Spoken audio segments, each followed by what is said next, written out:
नमस्कार दोस्तों, आप सभी का स्वागत है मेरे यूट्यूब चैनल पर। आज हम इस वीडियो में DT+B के एग्ज़ाम में पूछे गए प्रीवियस ईयर क्वेश्चन पेपर को देखेंगे, जो कि असिस्टेंट टीचर प्राइमरी का है, जिसका एग्ज़ाम 26/3/2022 को हुआ था। सेकेंड शिफ्ट का पेपर है और इसमें पूछे गए जनरल हिंदी के क्वेश्चन को आज हम इस वीडियो में देखेंगे। तो चलिए स्टार्ट करते हैं। पहला क्वेश्चन है, वाक्यांशों के लिए एक शब्द। ठीक है, फल फूल और मांस सब कुछ खाने वाला क्या होता है? सर्वाहारी होता है। तो option number B right answer है। वही अगर आपसे वनचर पूछ ले तो जो वन में रहता है, वन में निवास करता है या वन में घूमता है, विचरण करने वाला, उसे वनचर कहते हैं। मांसाहारी जो मांस खाता है, मांसाहारी। शाकाहारी जो शाक खाता है, ठीक है, शाकाहारी भोजन करता है, शाकाहारी हो गया। ठीक है, अगला देखते हैं। क्वेश्चन नंबर 2 है, निम्नलिखित प्रश्न में 4 विकल्पों में से उस विकल्प का चयन करना है जो विलोम शब्द का सबसे अच्छा विकल्प है। तो विलोम शब्द इसमें देख लो, दाता का विलोम क्या होगा? तो दाता का विलोम यहाँ पे याचक है, तो याचक option number C right answer है। वही अगर आपसे पूछ ले व्यय, व्यय का विलोम क्या होगा बताओ आप? तो व्यय का विलोम है आय, आय कह लो या आमदनी कह लो। ठीक है, आमदनी। प्रकट का विलोम गुप्त।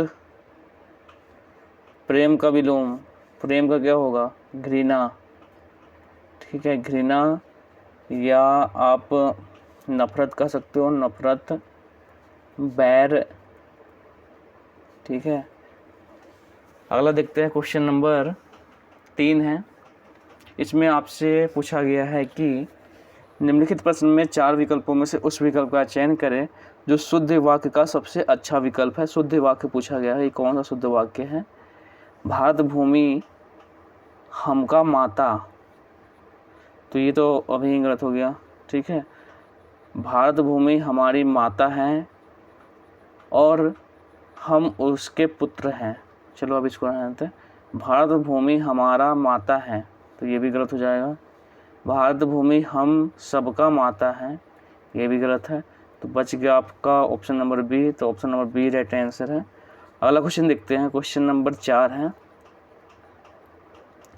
इसमें आपसे पूछा गया है निम्नलिखित प्रश्न में 4 विकल्पों में से उस विकल्प का चयन करें जो क्रिया के भेद वाला सही विकल्प है। तो क्रिया के भेद वाला पूछा गया है। मालिक नौकर से सफाई करवाता है। अब आपको इसमें देखना है संयुक्त क्रिया है, प्रेरणार्थक क्रिया है, पूर्वकालिक क्रिया है, सामान्य क्रिया है। तो यहाँ पर हम जब देखते हैं कि जब भी आपको वाक्य में करवाता है, लिखवाता है, पढ़वाता है, ठीक है, दौड़वाता है, मतलब कुछ भी थोड़ा सा मतलब जिसको प्रेरणा क्या कहते हैं कि प्रेरणा करवाता है, मतलब करवाया जा रहा है, उसके लिखवाया जा रहा है। ठीक है, तो इसमें क्या होगा ना कि प्रेरणार्थक क्रिया कहलाएगा। तो ऑप्शन नंबर बी जो है ये हमारा प्रेरणार्थक क्रिया है कि मालिक नौकर से सफाई करवाता है। मतलब सफाई कौन करवा रहा है? मालिक करवा रहा है। तो आपको केवल यहाँ देखना है करवाता, लिखवाता, पढ़वाता, वाक्य में आगे आ जाएगा तो प्रेरणार्थक क्रिया हो जाएगा। ठीक है, अगला क्वेश्चन देखते हैं। क्वेश्चन नंबर 5 है, 2-2 हाथ करना मुहावरे का अर्थ बताना है। तो बोलते हैं ना कि आजा चल 2-2 हाथ कर लेते हैं, मतलब अंतिम निर्णय के लिए तैयार होना। जब कुछ नहीं होता है तो चलो कहते हैं कि चलो आजा मैदान में 2-2 हाथ कर लेते हैं, कहते हैं ना, तो वही है अंतिम निर्णय के लिए तैयार होना, मतलब लड़ाई कर लो। ठीक है, फाइनल रिजल्ट निकल जाएगा। तो आगे देखते हैं। क्वेश्चन नंबर 6 है, इसमें आपसे पूछा गया है कि निम्नलिखित प्रश्न में 4 विकल्पों में से उस विकल्प का चयन कर जो दिए गए वाक्य के लिए पक्ष के भेद का सबसे अच्छा विकल्प है। वह दिन भर मेहनत करता है तब जाकर घर खरीद सका। ठीक है, वह दिन भर मेहनत करता है तब जाकर घर खरीद सका। तो इसमें नित्यता घोतक पक्ष, पूर्णता घोतक पक्ष, अभ्यास घोतक पक्ष, प्रगति घोतक पक्ष। तो सबसे पहले ना आपको इसमें बहुत सारे ऐसे पक्ष हैं जिनके बारे में आपको जानना है। तो ये जो हमारा देखो, वह दिन भर मेहनत करता है तब जाकर घर खरीद सका। ठीक है, तो इसमें पहले तो ये हो जाएगा क्या, अभ्यासघातक पक्ष। ठीक है, अभ्यासघातक पक्ष होगा तो क्यों होगा, तो अभ्यासघातक पक्ष क्या होता है ना कि क्रिया के स्वभाववश होने का बोध हो। जैसे मानते हैं अभ्यास करते करते रोहन को तैरना आ गया, मतलब जिसमें अभ्यास की बात की जा रही है। ठीक है, जैसे वह दिन भर मेहनत करता था, मतलब दिन भर मेहनत करता तभी तो घर खरीद सका ना, तो अभ्यास है इसलिए अभ्यासघातक हो जाएगा। वही अगर आपसे पूछ ले नित्यता घातक, तो नित्यता घातक में क्या होगा, तो नित्यता घातक में होता है क्रिया के सदा बने रहने का बोध होता है। जैसे बोलते हैं कि धूप रोज होती है, तो ये हमारा नित्य क्रिया है। ठीक है, डेली होती है धूप, या सूरज पूरब से निकलता है, तो ये भी हमारा क्या होगा, नित्यता घातक नित्य क्रिया है। पृथ्वी सूर्य की परिक्रमा करती है, तो ये भी हमारा क्या है, नित्यता घातक है, मतलब हमेशा होता है। ठीक है, तो ये हमारा हो गया नित्यता घातक पक्ष। वही अगर आपसे पूछ ले पूर्णता घातक पक्ष, पूर्णता घातक पक्ष, तो इसमें क्या है, क्रिया के पूर्ण समाप्ति का बोध हो। जब क्रिया के पूर्ण समाप्ति का बोध हो तो वो हमारा आता है पूर्णता घातक पक्ष, मतलब वह आ गया है, वह आ गया है, तो मतलब इसमें तो पूरा हो गया ना। देखो, वह आ गया है, तो कार्य इसमें पूरा हो गया है, कार्य समाप्त हो चुका है। ठीक है, आ गया है मतलब कार्य पूरा होकर समाप्त हो गया। ठीक है, इसलिए पूर्णता घातक हो जाएगा। वही है प्रगति घातक पक्ष। प्रगति इसमें क्या होता है ना, क्रिया के निरंतर प्रगति का बोध हो। जैसे गेंद गड्ढे में गिरेगी ही, गेंद जो है गड्ढे में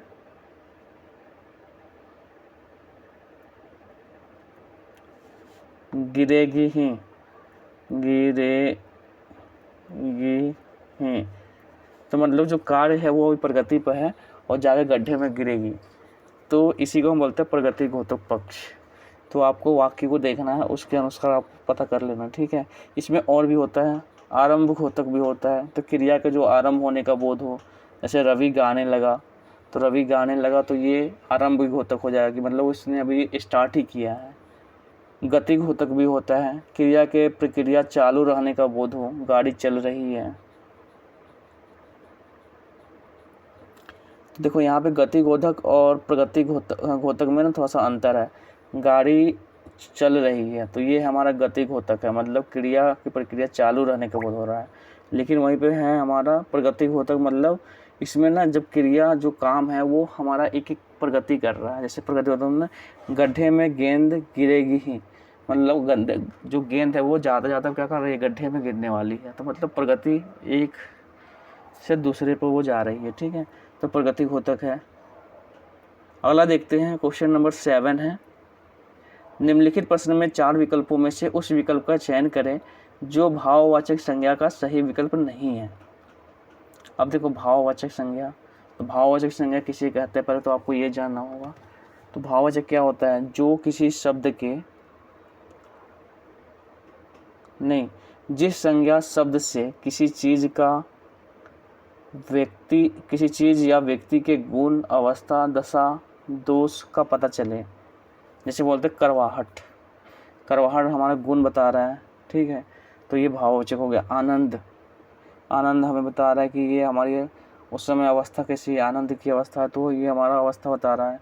अंकित, आवश्यकता, तो यहाँ पे अंकित जो है ये हमारा भाववाचक संज्ञा नहीं है और नहीं पूछा गया आपसे कि कौन सा नहीं है, वही इसका राइट आंसर होगा, ऑप्शन नंबर सी। अगला देखते हैं, क्वेश्चन नंबर 8 है, इसमें आपसे पूछा गया उस विकल्प का चयन करें जो अव्यय के भेद का सही विकल्प हो।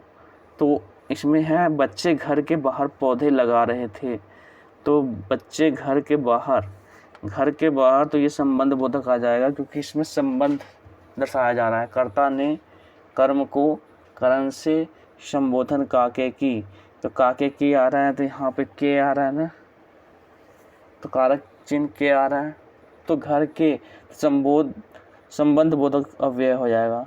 वही है, अगर आपसे पूछे निपात अव्यय, तो निपात अव्यय क्या होता है, जो किसी शब्द के बाद लगकर उसके अर्थ को बदल दे, उसे निपात अव्यय कहा जाता है।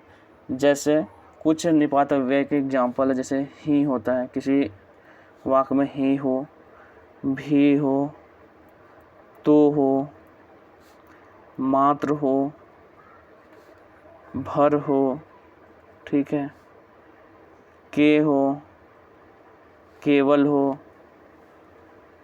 तो ये क्या है, निपात अव्यय है। जैसे मान लेते हैं कि एग्जाम्पल मैं बताता हूँ आपको कि एग्जाम्पल क्या होगा। समुच्चय बोधक तो आपको पता होगा, अव्यय हो, विषमादि बोधक भी होगा, निपात अव्यय मैं बता दे रहा हूँ। तो इसमें क्या, आज रात तुम्हें पार्टी में रुकना ही पड़ेगा, आज रात तुम्हें पार्टी में रुकना ही पड़ेगा,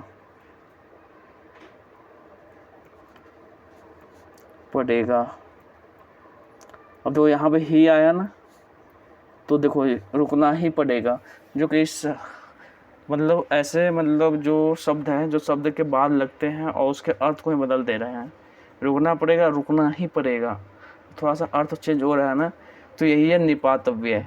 संबंध बोधक काके की, विषमादि बोधक जिसमें दुख तकलीफ का बोध हो, विषमादि बोधक, ठीक है, समुच्चय बोधक। तो ये आपको इसमें से इसको याद रख लेना, ठीक है। अगला देखते हैं, क्वेश्चन नंबर 9 है। इसमें आपसे पूछा गया है समानार्थी शब्द विकल्प नहीं है, कौन सा समानार्थी शब्द का विकल्प नहीं है। कोमल, कोमल तो सुकुमार भी होता है, मुलायम भी होता है, मृदु भी होता है। कोमल का मतलब श्याम नहीं होता, तो option number B right answer है। इसमें पूछा गया कौन सा नहीं है। अगला देखते हैं, क्वेश्चन नंबर 10, लोकोक्ति का अर्थ पूछा गया है। गुरु कीजिए जान, पानी पीवे छान, तो इसमें अच्छी तरह जानबूझकर काम करना, तो इसलिए बोलता है गुरु कीजिए जान, पानी पीवे छान, ऑप्शन नंबर बी। अगला देखते हैं, क्वेश्चन नंबर 11 है। मुहावरे का सही अर्थ पूछा गया, तोते उड़ जाना मतलब होश उड़ जाना, तोते उड़ जाना का घबरा जाना, ऑप्शन नंबर सी। अगला देखते हैं, क्वेश्चन नंबर 12 है। इसमें शुद्ध चिन्ह युक्त वाक्य पूछा गया है, विराम चिन्ह युक्त वाक्य कौन सा है, सही है। देखो, राम ऑफिस से सीधे घर पहुंचा, घर पहुंचा, हाथ धोकर, देखो यहाँ पे कौन सा है, तो ये विराम चिन्ह यहाँ पे, ये तो हमारा गलत हो जाएगा, इसको ना ले जाओ, ये तो गलत हो जाएगा, ठीक है। राम ऑफिस से सीधे घर पहुंचा, हाथ धोकर खाना खाया, फिर खेल कर सो गया। राम ऑफिस से सीधे घर पहुंचा, हाथ धोकर खाना खाया, फिर खेल कर सो गया, तो ये तो हमारा भी, ये भी गलत है, इसमें कहीं भी ना तो अर्ध विराम है, ना कॉमा है, कुछ भी नहीं। राम ऑफिस से सीधे घर पहुंचा, हाथ धोकर खाना खाया, फिर खेल कर सो गया। अब यहाँ पर देख लो, यहाँ पर पूर्ण विराम होना चाहिए, तो ये भी नहीं, ये भी गलत हो जाएगा। अब जो बचा आपका कौन सा, बी राइट आंसर है। अगला देखते हैं, क्वेश्चन नंबर 13 है। इसमें वृत्ति पूछा गया है कि आपसे वृत्ति का भेद कौन सा है।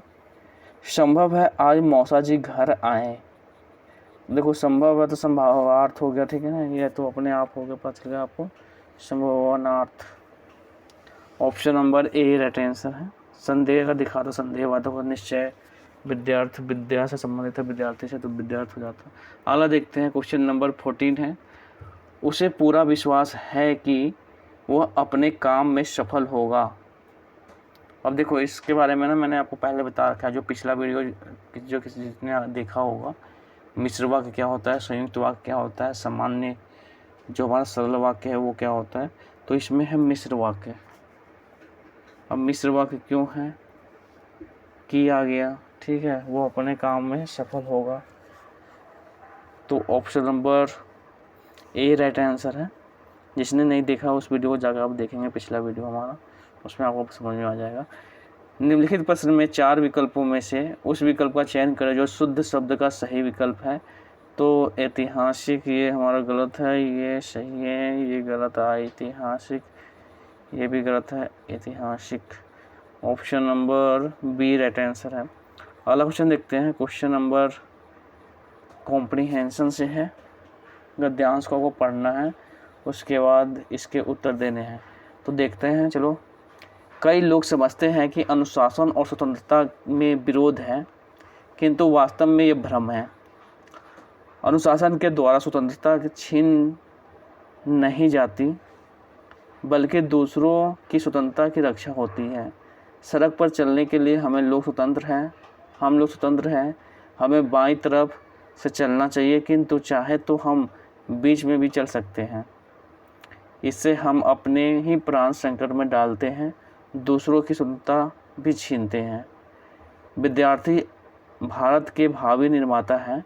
उन्हें अनुशासन के गुणों का अभ्यास अभी से करना चाहिए, जिससे वे भारत के सच्चे सपूत कहला सके। तो देखो, क्वेश्चन है 16 नंबर, इनमें से कौन सा भ्रम का विलोम शब्द है? तो भ्रम का विलोम देखो शक, तो भ्रम का ही पर्यायवाची भूल, संदेह, निभ्रम होगा। अगर आपको यहाँ पे ना भ्रम का वास्तविक होता है, वास्तविक या सत्य, तो ये भी रहता हो जाता है। यहाँ पर निभ्रम है तो निभ्रम ही हो जाएगा। अगला देखते हैं। क्वेश्चन नंबर 17 है, अनुशासन को दूसरों पर क्या प्रभाव होता है? अनुशासन का दूसरों पर क्या प्रभाव होता है?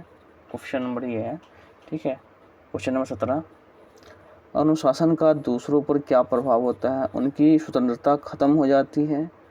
ऐसा तो नहीं है भाई, ठीक है, ना क्यों खत्म होगी? उनके स्वतंत्रता की रक्षा होती है, हाँ बिल्कुल, ठीक है। उनकी स्वतंत्रता दूसरों को मिल जाती है, ऐसा तो नहीं है। उनकी स्वतंत्रता छीन जाती है। अनुशासन का दूसरों पर क्या प्रभाव होता है? उनकी स्वतंत्रता की रक्षा होती है। अनुशासन से स्वतंत्रता छीनी नहीं जाती, ठीक है। अगला क्वेश्चन है, क्वेश्चन नंबर 18 है, अनुच्छेद के अनुसार लोगों को किस बात का भ्रम है कि अनुशासन और स्वतंत्रता बढ़ती जाती है, कि अनुशासन और स्वतंत्रता समान है, कि अनुशासन और स्वतंत्रता भिन्न है? तो इसी बात का भ्रम है कि दोनों भिन्न हैं। Option number C. अगला देखते हैं। क्वेश्चन नंबर 19, इस अनुच्छेद का कोई उपयुक्त शीर्षक बताओ कौन सा है? अनुशासन और स्वतंत्रता, ऑप्शन नंबर बी। अगला देखते हैं। क्वेश्चन नंबर 20 है, भारत के सच्चे सपूत बनने के लिए विद्यार्थियों को किसका अभ्यास करना चाहिए? बाईं तरफ से चलने का, भावी निर्माता बनने का, सच्चे सपूत बनने का, अनुशासन के गुणों।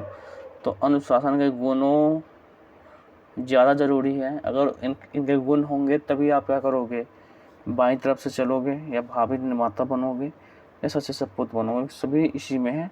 तो अनुशासन के गुणों को आपको आत्मसात करना है, ठीक है। तो हालांकि यहाँ पे क्वेश्चन यही है, क्वेश्चन नंबर डी। चलो ठीक है, देखते हैं। तो ये 20 क्वेश्चन हमें कंप्लीट हो गए।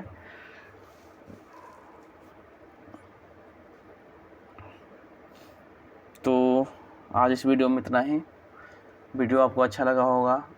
अगर वीडियो अच्छा लगा तो लाइक करिए, सब्सक्राइब करिए, शेयर करिए। मिलते हैं नेक्स्ट वीडियो में। जय हिंद, जय भारत।